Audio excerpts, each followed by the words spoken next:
Hello foodies. ఈరోజు special వచ్చేసరికి మీకేమన్నా అర్థమవుతుందా? అదేనండి, జున్ను. ఇదైతే నాకు ఫేవరెట్ అనమాట. చాలా ఇష్టము.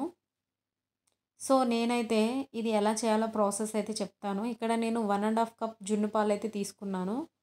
సో మనం ఎంత క్వాంటిటీ అయితే జున్ను పాలు తీసుకుంటామో దాంట్లో హాఫ్ నార్మల్ పాలు అయితే వేసుకోవాలి. నేనైతే ఇక్కడ 1½ కప్ తీసుకున్నాను కాబట్టి 3/4 కప్ నార్మల్ పాలు అయితే తీసుకున్నాను. సో దాంట్లో మనకి మిరియాలు అండ్ ఇలాచీ కావాలి.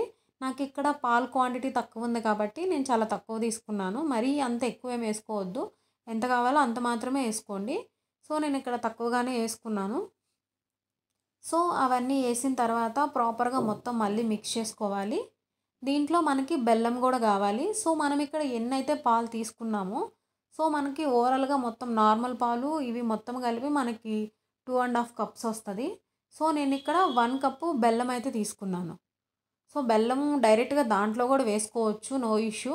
బట్ ఏంటంటే దాంట్లో అక్కడక్కడ కొంచెం మనకి చెరుకువి అవి తొక్కులు అనేది వస్తూ ఉంటుంది కదా బెల్లంలో, అలాంటిది ఏం లేకుండా మనం స్ట్రెయిన్ చేస్తే మనకి నీట్గా ఏమి ఉన్నా కానీ ఆ స్ట్రెయినర్లో వెళ్ళిపోతుంది. సో నేను అందుకని దాన్ని మెల్ట్ చేసేసి అది అనేది దీంట్లో యాడ్ చేసుకున్నాను. సో మీరు కూడా మ్యాక్స్ ఇలానే ట్రై చేయండి. సో ఫైనల్గా మనకి మొత్తం ఒకసారి మళ్ళీ ప్రాపర్గా మిక్స్ చేసుకొని పక్కన పెట్టేశాను. సో ఈలోపు నేను వేరే పెద్ద బౌల్, లైక్ దీనికన్నా పెద్ద బౌలు లేదా మనకి ప్రెషర్ కుక్కర్ ఉన్నా ఓకే. సో దాంట్లో ఒక స్టాండ్ అనేది పెట్టేసి దాంట్లో ఈ గిన్నె పెట్టేసి దీనిపైన ఒక మూత పెట్టేసి మెయిన్ గిన్నె మీద ఇంకో మూత పెట్టేసి మనం లో ఫ్లేమ్లో అంటే 15 to 20 మినిట్స్, మ్యాక్స్ 20 మినిట్స్ కూడా ఏం అవసరం లేదు, 15 మినిట్స్లో కుక్ అయిపోతుంది. సో నేను ఇక్కడైతే చాలా తక్కువ క్వాంటిటీ తీసుకున్నా, ఓన్లీ 2 or 3 పర్సన్స్కి సరిపోయేలాగా.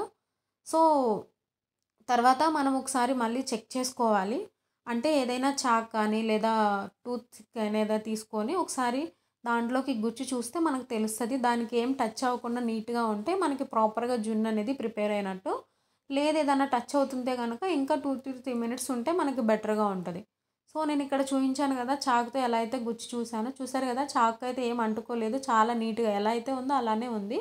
సో మనకి ఇక్కడ ఫైనల్గా నీట్గా జున్ను అనేది ప్రిపేర్ అయిపోయిందని అర్థం. సో ఫైనల్లీ నేను చుట్టూ, ఎందుకంటే దాన్ని ఉల్టా ఫ్లిప్ చేయాలి కాబట్టి నేను చుట్టూ మొత్తం అలా చాకుతో చేస్తున్నాను. కానీ నేను ఇక్కడ ఒక మిస్టేక్ చేశాను.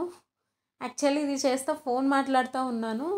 సో దీన్ని ప్లేట్ మీద పెట్టి ఫ్లిప్ చేయాల్సింది నేను దీన్నే ప్లేట్లోకి వేసేసాను. సో నాకైతే షేప్ అవుట్ అయింది. మీరైతే అలా చేయకండి, ఓకేనా? సో చూడండి ఇక్కడ నేను ఇది పైనుంచి వేసేసాను, సో నాకు ఉల్టా అయింది. కానీ టేస్ట్ అయితే చాలా బాగా వచ్చిందండి. చాలా రేర్గా దొరుకుతుంది కదా మనకి జున్ను పాలు అనేవి.